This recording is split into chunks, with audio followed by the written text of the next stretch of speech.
মহোদয়া রয়েছেন বিশিষ্ট শিক্ষক, এই বিদ্যালয়ের প্রাক্তন। তার দায়িত্ব কত গভীরভাবে পালন করতে পারেন বোধহয় তিনি তার একটা দৃষ্টান্ত। এই প্রারম্ভিক মৌচন্দ্রিকার পরে আর একটা কথা বলা দরকার, সেটা হচ্ছে এই অনুষ্ঠানের আর একটা অংশ আছে। স্মৃতিচারণা তো প্রথম অংশ, দ্বিতীয় অংশ হচ্ছে আমরা যারা এই কোয়েড স্কুল চালাই তারা জানে যে মূলত 9, 10, 11, 12-এ কোয়েড হলে যে সমস্যাটা হয়, বিভিন্ন ধরনের শৃঙ্খলাজনিত সমস্যা হয়, মেয়েদের আরো নানান রকমের সমস্যা আছে, সেগুলো আমাদের কাছে আসে প্রায়। তার জন্য আমরা মাস 3 আগে এই স্থানীয় থানার সঙ্গে যোগাযোগ করি, খয়রসোল থানার সঙ্গে। অর্পণ বাবু কৃতিত্বের সঙ্গে সগৌরবে বহন করছেন। দ্বিতীয় কারণটি হলো, চিকিৎসক হিসাবে তিনি জানেন যে যদি মানুষের কাছে, মাটির কাছে চিকিৎসাকে পৌঁছে না দেওয়া যায়, ভারতবর্ষের মতন দেশে যেখানে চিকিৎসা জনিত সমস্যা একটা বড় সমস্যা, সেখানে যদি মানুষকে চিকিৎসার অঙ্গনে না এনে ফেলা যায় বা চিকিৎসকই যদি মানুষের অঙ্গনে না পৌঁছান, তাহলে কিন্তু যোগাযোগটা হয় না। সেই কাজটি আমি এখানে বছর 4 আছে স্কুলে, সেই কাজটি তিনি অত্যন্ত আন্তরিকতার সঙ্গে, দায়িত্ববোধের সঙ্গে করে আসছেন। প্রতি মাসে তিনি বিদ্যালয়ে আসেন এবং এই এলাকার যত অসুস্থ দুস্থ মানুষ তারা এখানে আসেন, তিনি তার ডাক্তারবাবু তার টিম নিয়ে আসেন, বিভিন্ন যন্ত্রপাতি যা দরকার হয় চিকিৎসার জন্য তিনি নিয়ে আসেন।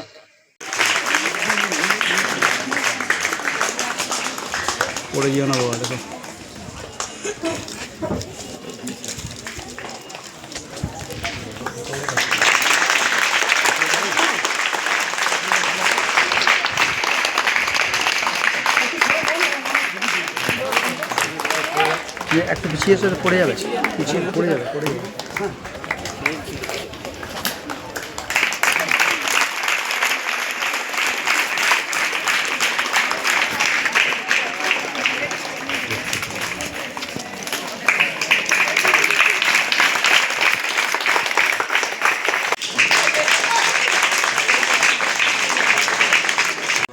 ডিস্ট্রিক্ট লিগাল এইডের চেয়ারম্যান, সেক্রেটারি, এই স্কুলের প্রাক্তন প্রধান শিক্ষক, তদুপরি শান্তিনিকেতন পাঠ ভবনের প্রাক্তন অধ্যক্ষ এবং আমার আত্মজন চঞ্চল ব্যানার্জি মশাই, বাবা সতীর্থ যারা ছিলেন এবং ছাত্রছাত্রীরা উপস্থিত। অন্যান্য বিদ্যালয় থেকে আগত শিক্ষক শিক্ষিকাবৃন্দ, সম্মুখে উপবিষ্ট কতিপয় অভিভাবক মণ্ডলী, ছাত্রছাত্রীরা বসে আছে এবং তাদের অভিভাবকরা, সকলকে প্রণাম জানিয়ে আমি শুরু করি। বুঝতেই পারছি যে স্কুল ছুটি হওয়ার অনেকটা সময় হয়ে গেছে, সবাই খুব চঞ্চল হয়ে গেছো তোমরা, আর ভালো লাগছে না। লেকচার শুনতে আর কতক্ষণ ভালো লাগে? আমিও যদি ওই পাশে থাকতাম আমারও ভালো লাগতো না, তাই তো? আচ্ছা, তাহলে একটা কথা বলি যে তোমরা এখানে কার কার বন্ধু আছে? বন্ধু আছে তো সবার? রাত গড়িয়ে যায়, লেপের তলায় আলো জ্বালিয়ে আমরা টুকটুক টুকটুক টুকটুক করে দেখেই চলেছি। মা বাবারা দেখছে ঘর অন্ধকার, ছেলে মেয়ে মনে হয় ঘুমিয়ে পড়েছে, কিন্তু লেপের তলায় জেগে আছে, তাই তো? আগে আমরা ছোটবেলায় কি করতাম? বইয়ের মধ্যে কমিক্সের বই লুকিয়ে পড়তাম। মা বাবা ভাবতো পড়াশোনার বই পড়ছি, কিন্তু কমিক্স পড়ছি। এখন সেটা কি হয়ে গেছে? কমিক্সের বইয়ের জায়গায় মোবাইল ফোন। কি সত্যি কথা বলছি তো? ঠিক আছে, মোবাইলটা ভীষণ প্রয়োজনীয় জিনিস, সবার ভীষণ প্রয়োজন হয়। আজকাল ব্যাংকে অ্যাকাউন্ট খুলতে গেলেও মোবাইল নাম্বার লাগে, সব কিছুতে। কি আছে কারো জানা আছে? 2 বছরের জেল, 1 লক্ষ টাকা জরিমানা। ওরে বাবা,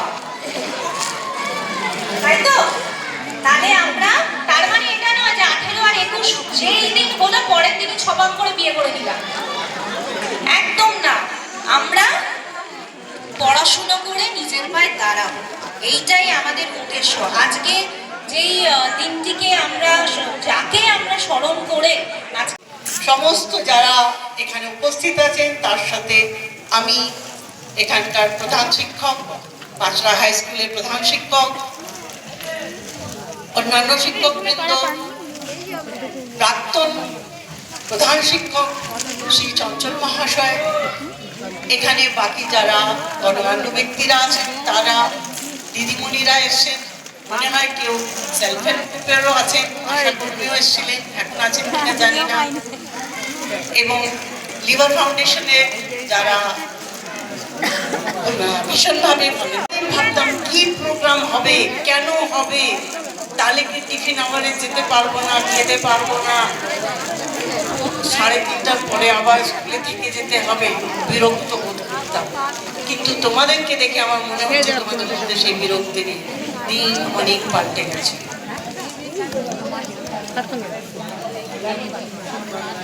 আবার বলি, আজকে আমরা এখানে সবাই এসেছি নেশার উপরে কিছু বলার জন্য এবং ছাত্রী সুরক্ষার জন্য কিছু কোনো কথা আমাদের সাথে আলাপটা করবো, কথা বলবো, আলাপ করবো। কিন্তু আমার মনে হয় এই সমস্ত বিষয় আমার আগে প্রথম বক্তারা সমস্ত বিষয় সুন্দরভাবে তোমাদের কাছে রাখতে পেরেছেন। আলাদা করে আমার আর কিছু বলার নেই। আমি দু একটা কথা বলবো। আইপিএস অফিসার এখন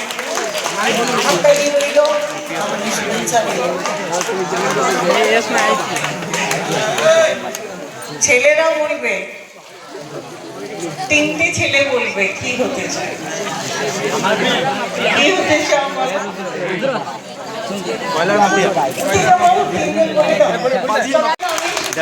বলো চলে।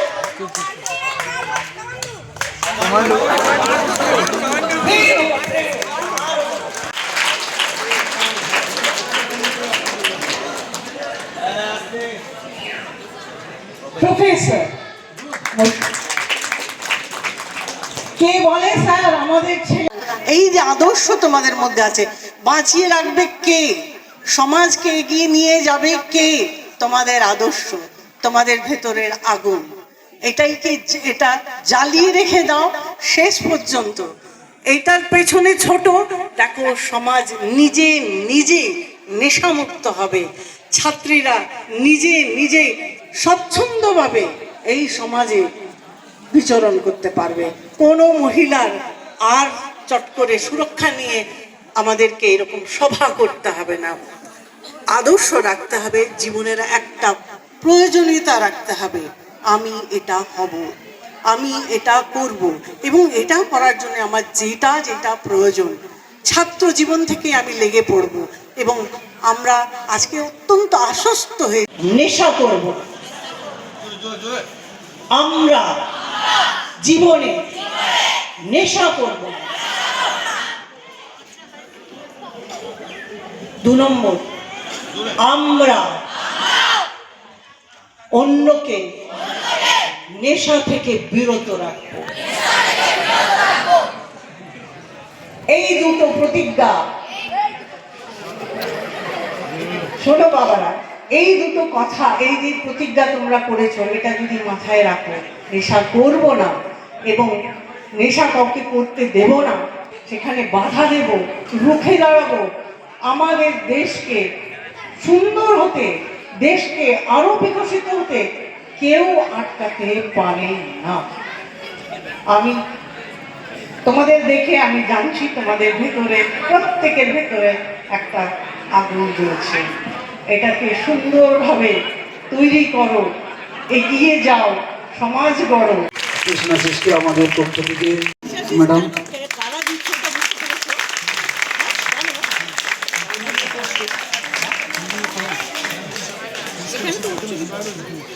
বর্তমানে লালটু কাছে চলে এসো, লালটু কাছে এসো, কাছে এসো।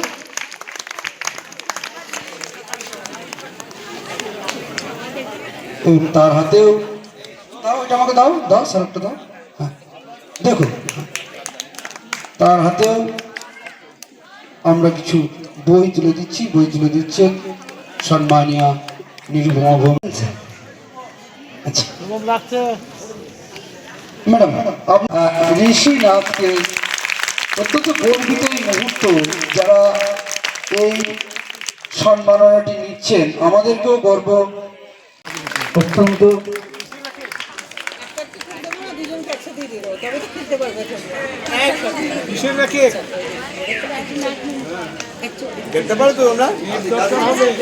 দুজনে দু হাতে ধরো ধরো ধরো। পড়ে যেও না, পিছিয়ে না।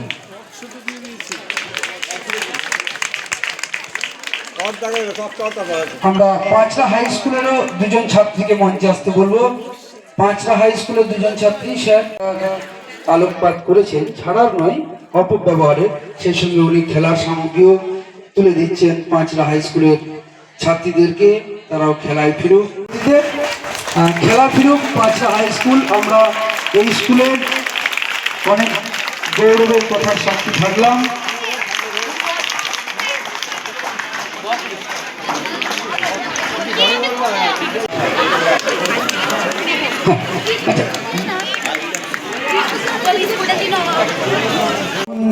পরশ প্রজ্বলিত করুন।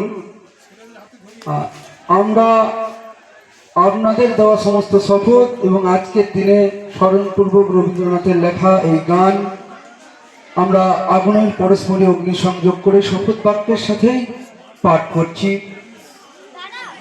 গাইব আগুনের পরশমণি।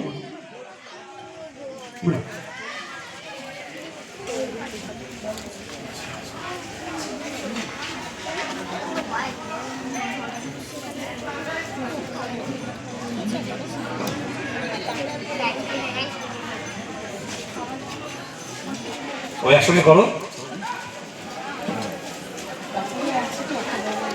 আগুনের পরশমণি ছোঁয়াও প্রাণে, এ জীবন পূর্ণ করো, এ জীবন পূর্ণ করো, এ জীবন পূর্ণ করো, এ জীবন পূর্ণ করো দহন দানের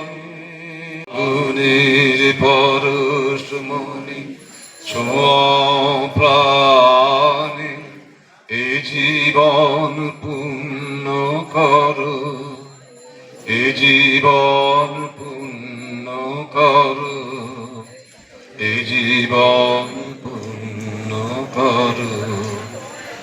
আমার দেহ খানে তুলে ধর, তোমার দেবালয়ের প্রদীপ কর, নিশিদিন আলোক শিখা জ্বলুক গানে, নিশিদিন আলোক শিখা জ্বলুক গানে।